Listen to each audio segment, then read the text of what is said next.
Hello, fourth grade.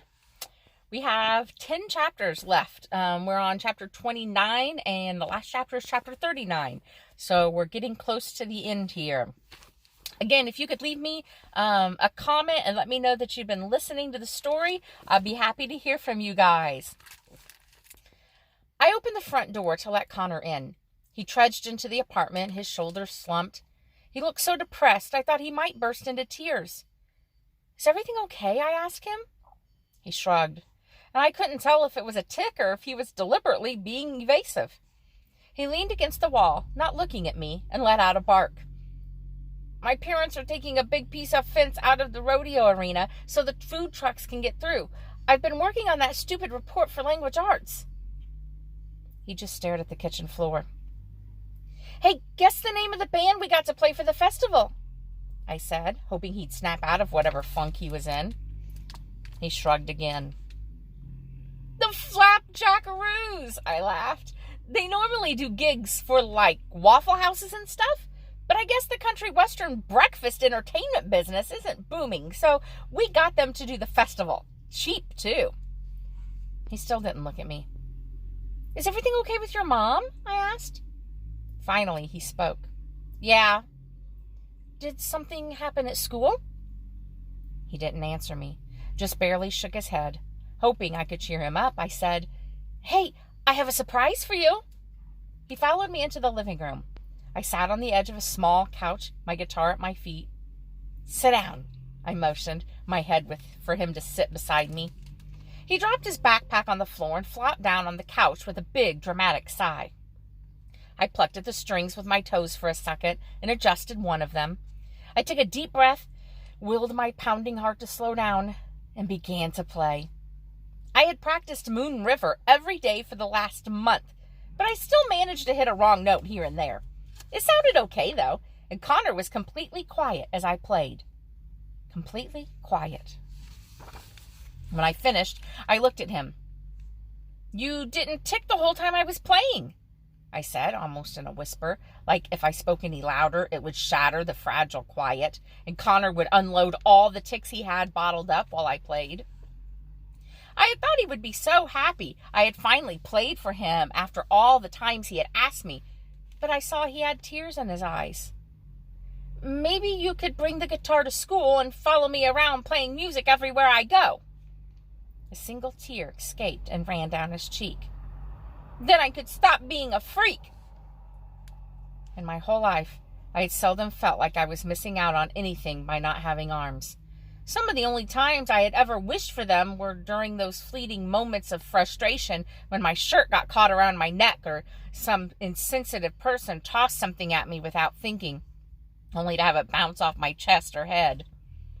But at this moment, as I watched the tear slide down Connor's cheek, I felt the true loss of not having arms, because I couldn't reach over and wipe it away, and I wasn't about to do it with my foot. "What's wrong?" I asked. Connor shook his head. "I could never do anything like that," he whispered. "Sure you can. You can play the guitar. I'll teach you." "No," he wiped at his cheek. "That's not what I meant, Avon. You don't understand. It's like it doesn't even matter that you don't have arms. You still play the guitar and go to museums and restaurants and do all kinds of stuff. I can't do anything. I can't even go out in public." "Of course you can. Look at all you've done lately. Going to the meetings and the movies and coming here all the time. You can even come to the festival. You can do anything." "No, I can't," Connor snapped, jumping up from the couch. "I won't ever be able to do anything with my life. I won't ever be an actor or a politician or a teacher or anything like that. Geez, I can't even go to the movies without renting out the whole theater." My mouth hung open in disbelief. "Why would you want to be a politician?" My great-grandma would have been appalled. I could just see her raising her wrinkled fist in the air and warning Connor about the coming revolution. Connor gazed back at me, so much sadness in his eyes. "You want to know why I was so upset when I got here?" I nodded. "Yes." His ticking was getting bad again. He shrugged his shoulders manically as he spoke. "I walked to the store before coming here. I wanted to get you some gummy bears. I gaped at him. You stopped at the store by yourself for me to get me gummy bears? I know it sounds silly, but to me, this was like the equivalent of him going to Antarctica and back to bring me a feather from a penguin's butt. He struggled to get the words out now. I saw someone filming me on their phone. My stomach dropped like it did when I rode a roller coaster. What? Yeah, even they were filming the freak. I shook my head slowly, not wanting to believe it. Maybe they were doing something else. They weren't, he yelled. So you see, I can't do those things because I'm a freak. Next week I'll be on YouTube with a bunch of snarky comments about what a psycho I am. I'm never going out in public again.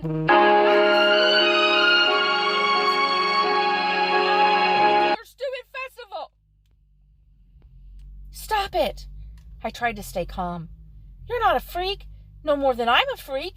You can do anything you want. Go ahead and become a politician if that's what you want. What's stopping you? This, he cried as his ticking continued unabated. I shook my head.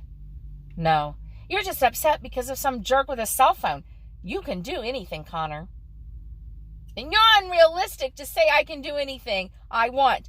I know your parents have led you to believe you can do whatever you want, but it's not true. You can't be a basketball player or a surgeon or an astronaut. I glared at him. Why couldn't I be an astronaut? Because I'm a girl? Because you have no arms, even! He shouted at me in exasperation, like he was revealing some shocking secret I didn't already know. I gritted my teeth. Don't tell me what I can or cannot do, Connor. Oh, really? What's that supposed to mean?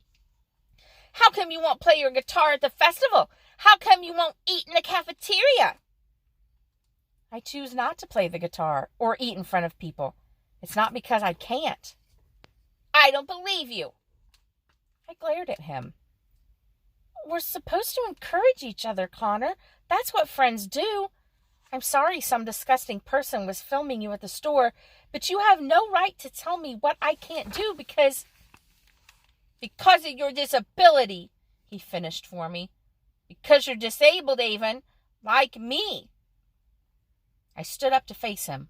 I don't know why I let what Connor said infuriate me so badly. I had been called disabled before. People had referred to my disability 100 times. But it was like he used the word to insult me. I could feel my bad temper rising and taking control. I swear if I had arms right now, I'd punch you right in the face, I cried. I'm not disabled.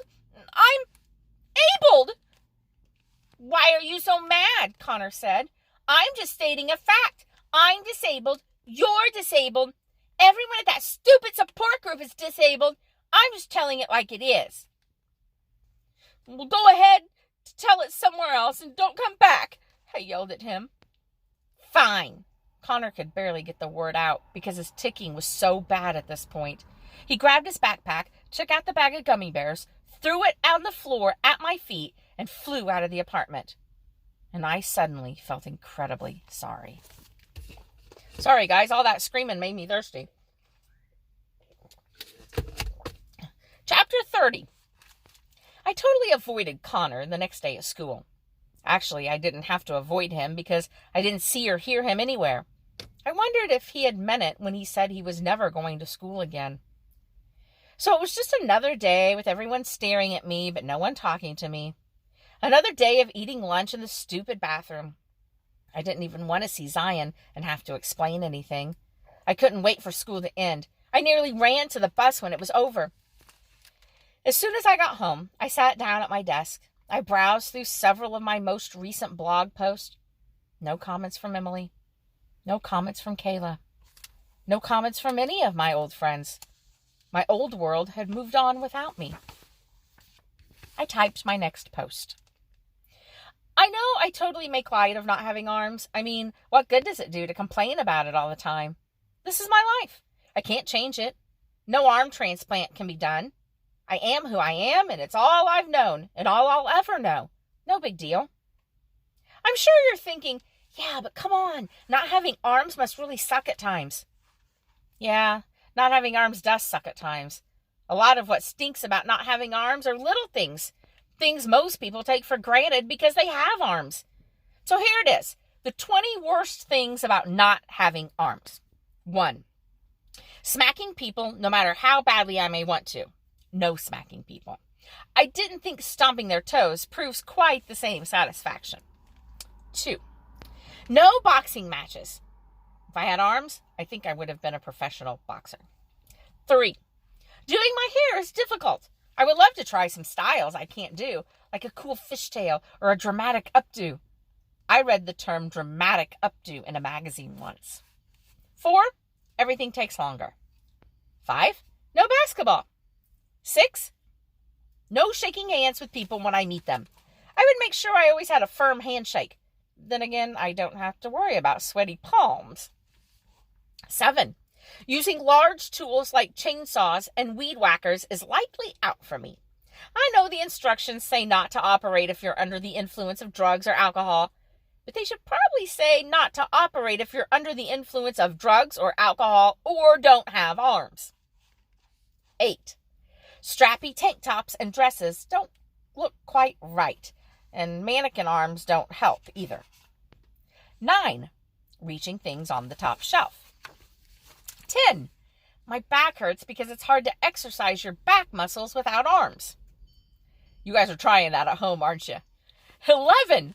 My feet get sore. I think I have arthritis already. My feet aren't meant to be used the way I use them day after day, all day long, unless you're an ape. 12. Non-handicapped people using the handicap stalls in the bathroom. I need the extra room, and it sucks to wait until their perfectly armed selves are done with their luxurious, roomy bathroom visits. 13. No pushing a heavy wheelbarrow. I'm sure one day I'll be mad about this, though it hasn't happened yet. 14. Splinters are a real pain in the butt. 15. No hand or arm massages. I hear they're super good. 16. Harder to keep my balance. 17. Harder to do everything. 18. No wiping away a friend's tears when he's hurt. 19. No hugging him to make him feel better. 20. No reaching out for him when he walks out the door. Chapter 31. The sky was already turning pink as I lay on my bed. My chest felt like my giant saguaro was sitting on it. I heard the front door open and shut, and then a second later, Mom burst into my room. "I have the greatest idea," she blurted out before she saw my face. "Oh, honey, what's wrong?" She rushed to the bed and sat next to me. I frowned. "Nothing." "Nothing's been wrong for 2 days. Now tell me what is wrong," she demanded. My eyes filled with tears. "When Connor was here yesterday, he called me disabled." Mom scrunched her eyebrows. "Well, okay. Did that make you angry?" "Yes." "Why?" "Because," I said, trying to hold back more tears. "I know I am. I don't need other people telling me I am and telling me what I can or can't do." "I'm sure he didn't say it to hurt you." "I don't ever want to be seen just as a disabled person," I said. "I don't want to be just Avon Green, that girl with no arms. I don't want to be labeled like that." "I think Connor would be the last person to label you like that. You shouldn't get so offended if someone calls you disabled, Avon. You do have extra challenges that others don't have. It does take you longer to do most tasks. Your movements are limited. There's a big difference between saying you're disabled and saying you're incapable." "Well, he tried to say I was incapable of becoming an astronaut." She laughed and stood up off the bed and faced me. I think it would be extra challenging for you, but I don't think it's impossible. Not with robotic arms and all that. She did a robot dance to show off what I assumed were some ridiculous robot arms that would never be of any use to any astronaut. I don't think anything's impossible for you, she said as she continued her display. I smiled and then remembered I was angry. If you're trying to make me laugh, it won't work. My scowl deepened. Connor thinks everything's impossible for him, and he's all mad about it, so he tried to act like everything's impossible for me too. He's being a big baby and feeling sorry for himself. Shouldn't you try to be a little more understanding then? You're his friend, Avon. You should be building him up when he gets down on himself. He wasn't building me up, I said. He was trying to tear me down. I don't think he wanted to tear you down at all. Like you said, he did it because he was feeling bad about himself. I'm sure he feels terrible about the whole situation now. Stop being such a hothead. Look who's talking, I muttered. Watch it, little lady, Mom said sternly as she reached over and rubbed her knuckles over my head. Ouch! I huffed and pushed her hand away with my foot. What was this big idea you had anyway? She looked excited again as she remembered what she had burst in here to tell me in the first place. I spoke with the Flapjackaroos and told them about you and how you love to play the guitar, and we thought it would be wonderful if you joined them for a song. She threw her hands over her mouth and let a little squeak like she had just said the most exciting thing of all time. I scowled. Seriously, this again? I don't think so, Mom. Her face fell, and I felt bad for a moment about disappointing her. Why not? I'm not going to go up on stage so people can come gawk at the girl with no arms playing the guitar. I'm not some circus show. Mom's face was instantly furious. Avon! She immediately looked appalled at what I said, and I immediately felt guilty for having said it. How can you say that? I wanted you to join them for a song because of how proud I am to have you for my daughter, because I want everyone to see how amazing you are, not because I want to make a spectacle of you. What's the matter with you? Everything, I said.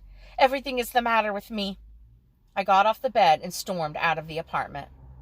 I walked around Main Street as the sky turned dark, ignoring the few visitors who still ambled around. I didn't want to go home.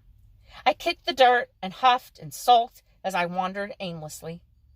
I sulked about my fight with Connor. I sulked about hating school. I sulked about missing my old friends and school. But mostly I sulked because Connor was right.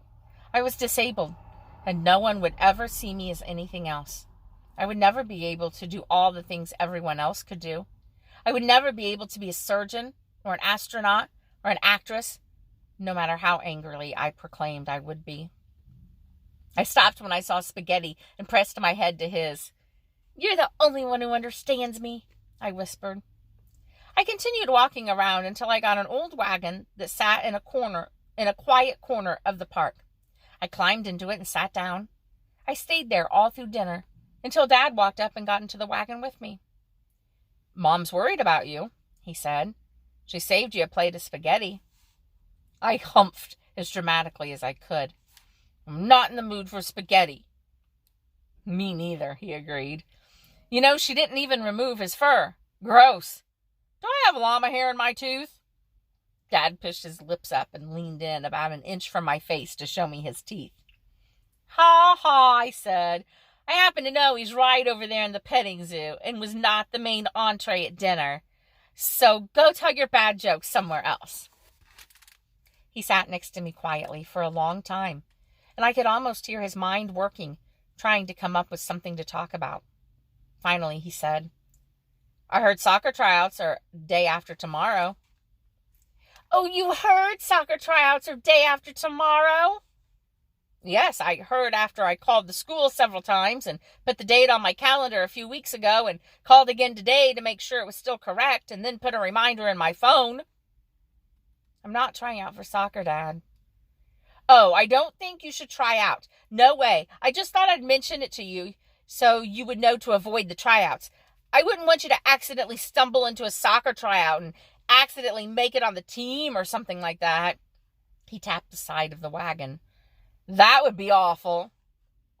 I frowned as hard as I could beside him. I wasn't going to let him destroy my terrible mood. Sure is beautiful tonight, he said. Look at all those stars. I looked up. What stars? I snorted. You can't see any stars in the stupid city.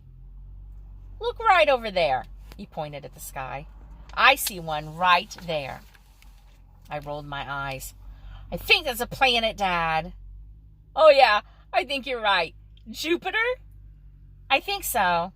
I turned my head to another light in the sky. That might be Venus. Dad looked at me. What's wrong, Sheebs? I sighed and bit my lip. I feel so messed up right now. I wish my life were simple like everyone else's. Do you think... I bit down harder on my lip, trying to keep it from quivering. Do I think what, honey? Do you think it would have taken 2 years for someone to adopt me if I had arms? I think it would have taken about 2 seconds for someone to adopt you if we'd have found you sooner, arms or no arms. You were our daughter and you were waiting for us, and that's all there is to it. I just wish I were like everyone else. He stared at me for a while. Now, that's a terrible thought. I scowled. How is that terrible? Connor wants to be like everyone else. I tried my best to keep the tears from spilling out by not blinking. And so do I. Dad put his arm around me. Why do you want to be like everyone else? Despite my best efforts, a tear broke loose and slid down my cheek. So I can wear cute tank tops and play the guitar at the festival and not worry about everyone staring at me all the time? I took a deep breath. So I don't have to eat lunch in the bathroom ever again?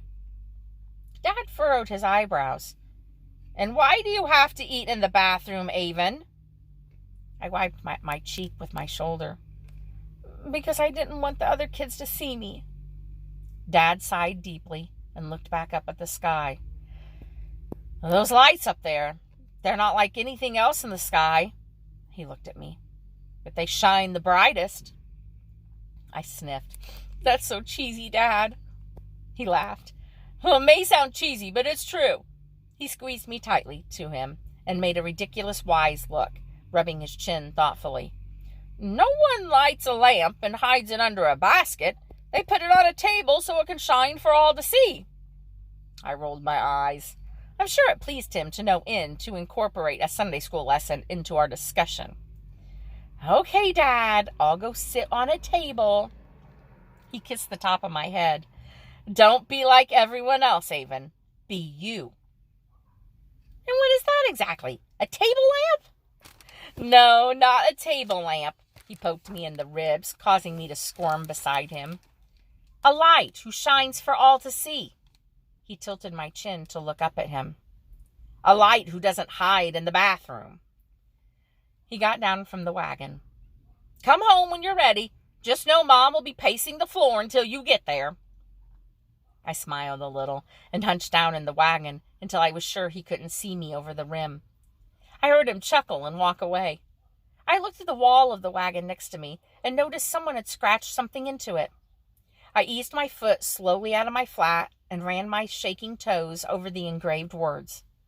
Inside of what looked like a heart, someone had written, Avon was here. I thought back to that first box Connor and I had found in the storage room with the letters on it, A-V-N. Connor had been right all along. Avon, not Kavanaugh. And I think that's probably a good place to stop today. Hope you guys enjoyed the story, and we'll read another couple of times before we finish the book. See you later, guys.